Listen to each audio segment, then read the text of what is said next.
ખ્રિસ્તમાં વાલા ભાઈ બહેનો, પ્રભુ યેશુના જીવંત નામમાં આપને પ્રેમી સલામ. પરમેશ્વર તમને પ્રેમ કરે છે, તે તમને ઓળખે છે અને તે તમારું કામ, તેમના પ્રત્યે તમારો વિશ્વાસ, ધીરજ અને પ્રેમપૂર્વક કરેલી સેવાઓથી તે વાકેફ છે. તમારા જીવન માટે તેમની પાસે અદ્ભુત યોજનાઓ છે.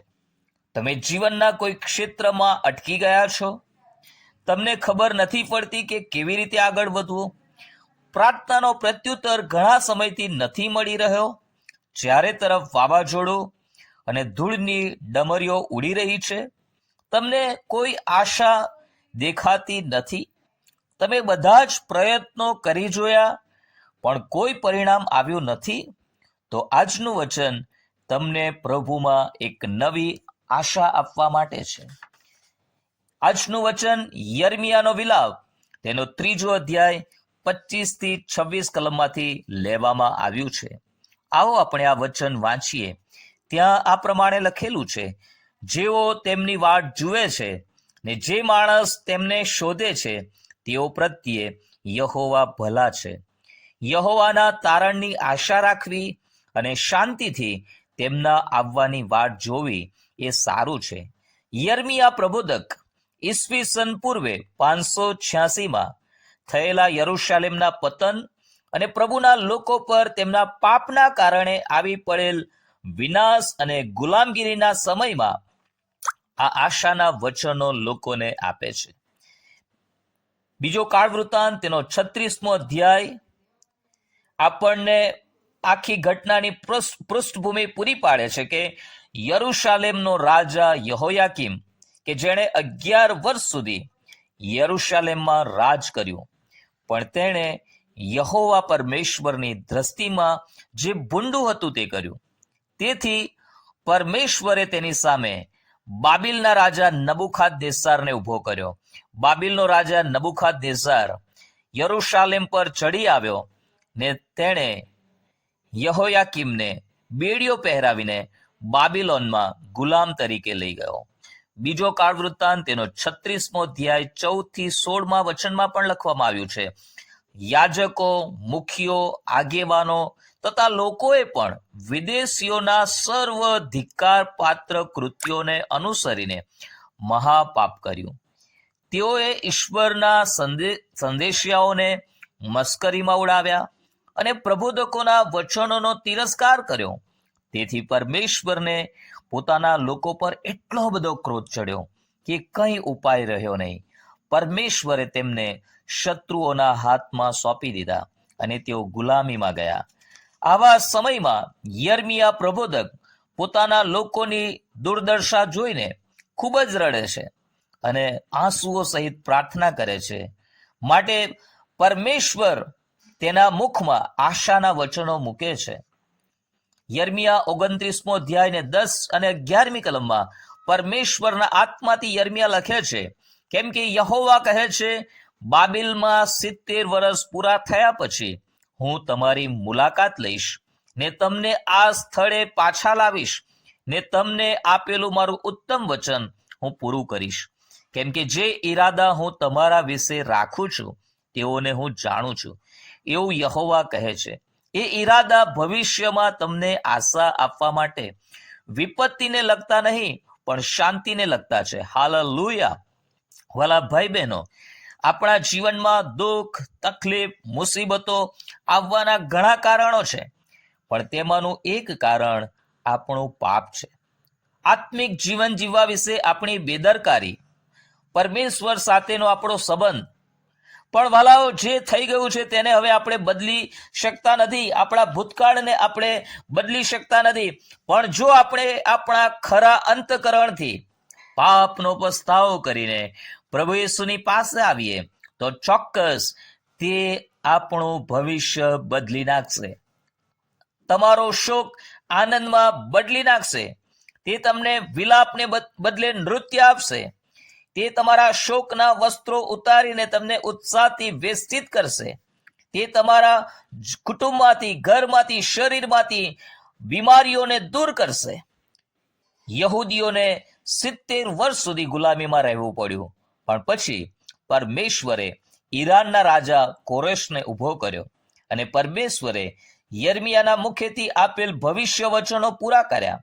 બીજો કાળ વૃત્તાંત તેનો 36મો અધ્યાય ને 23માં લખવામાં આવ્યું છે કે ઈરાનના રાજા કોરેશે એવો લિખિત ઢંઢેરો પીટાવ્યો કે આકાશના ઈશ્વર યહોવાએ મને પૃથ્વીના સર્વ રાજ્યો આપ્યા છે અને યહૂદિયામાંના યરૂશાલેમમાં યહોવાને માટે એક મંદિર બાંધવાની યહોવાએ મને આજ્ઞા આપી છે. હાલેલુયા.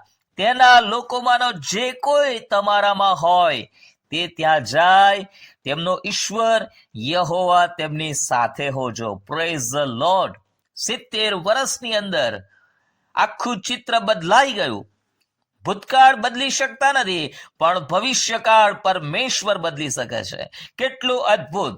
વાલાઓ, જો આપણે પણ પરમેશ્વરના સમયની રાહ જોઈશું, તેમને પ્રાર્થના તથા વિનંતી કરવાનું ચાલુ રાખીશું, ખરા અંતઃકરણથી તેમનું મુખ શોધીશું, પાપનો પસ્તાવો કરીને પવિત્ર જીવન જીવીશું, તો પરમેશ્વર આપણા જીવનમાં, આપણા પરિવારમાં, આપણા બાળકોના જીવનમાં, આપણી મંડળીઓમાં અદ્ભુત અને અજાયબ એવા આશ્ચર્યકારક કામો કરશે. જો પ્રાર્થનાઓનો ત્વરિત ઉત્તર મળતો નથી તો ના હિંમત થશો નહીં. યર્મિયાની પ્રાર્થનાનો જવાબ 70 વર્ષે મળ્યો, પણ તે આખી કોમને માટે મોટો આશીર્વાદ હતો કે ઈશ્વરે પોતાના લોકોને પુનઃસ્થાપિત કર્યા. જો તમે તમારા ઘરમાં કોઈના બદલાણ માટે, તારણ માટે પ્રાર્થના કરી રહ્યા છો, તો પ્રાર્થના કરવાનું ચાલુ જ રાખજો. સમય આવશે તમારા પતિનું, તમારા બાળકોનું જીવન ઈશ્વર બદલી નાખશે. પાપના ખાડામાંથી, શૈતાનના બંધનોમાંથી પ્રભુ તેઓને છોડાવશે અને બહાર કાઢશે. વાલા ભાઈ બહેન, પરમેશ્વરની વાટ જુઓ, તેમનું મુખ શોધો, તેમના તારણની આશા રાખો. તમારો સમય પરમેશ્વર જરૂર બદલી નાખશે. તમારી પરિસ્થિતિઓ પરમેશ્વર બદલી નાખશે. પ્રભુ આ વચન દ્વારા તમને એક નવી આશા આપો. God bless you. આવો હું તમારા માટે પ્રાર્થના કરું છું. સર્વશક્તિમાન પિતા પરમેશ્વર, સર્વવ્યાપી, સર્વજ્ઞાની, સર્વ સમર્થ ઈશ્વર પિતા, અમે તમારો આભાર માનીએ છીએ. અમારા પ્રભુ અને તારનાર મુક્તિદાતા પ્રભુ ઈસુના સામર્થ્ય નામમાં તમારા કૃપાસન પાસે આવીએ છીએ. પ્રભુ, અમે તમારો આભાર માનીએ છીએ, કેમ કે આજે જે વચન અમારી પાસે આવ્યું છે કે જેઓ તમારી વાટ જુએ છે ને જેઓ તમને શોધે છે, તેઓ પ્રત્યે તમે ભલા છો. જેઓ તમારા તારણની આશા રાખે છે, શાંતિથી તમારા આવવાની વાટ જુએ છે, તેઓના જીવનમાં પ્રભુ તમે અદ્ભુત અને અજાયબ એવા કામો કરો છો. પ્રભુ, આજે જે વાલા ભાઈ બહેન આ પ્રાર્થનામાં જોડાયા છે, તેમના જીવનની કોઈ એવી પરિસ્થિતિ છે, કોઈ એવી બીમારી છે જે તેમના ઘરમાં ઘર કરી ગઈ છે, કોઈ એવી પરિસ્થિતિઓ છે કે જેના માટે તેઓ આગ્રહથી પ્રાર્થનાઓ કરી રહ્યા છે, પણ પ્રત્યુત્તર મળ્યો નથી. તેઓ ના હિંમત થઈ ગયા છે, નિરાશ થઈ ગયા છે. તો આજે હું પ્રાર્થના કરું છું, પ્રભુ યેશુના નામમાં તેમને નવું બળ મળો.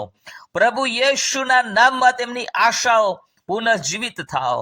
પ્રભુ, તમે કહ્યું છે કે તમારી આશા કદી રદ જશે નહીં. આશા કદી અમને શરમાવતી નથી.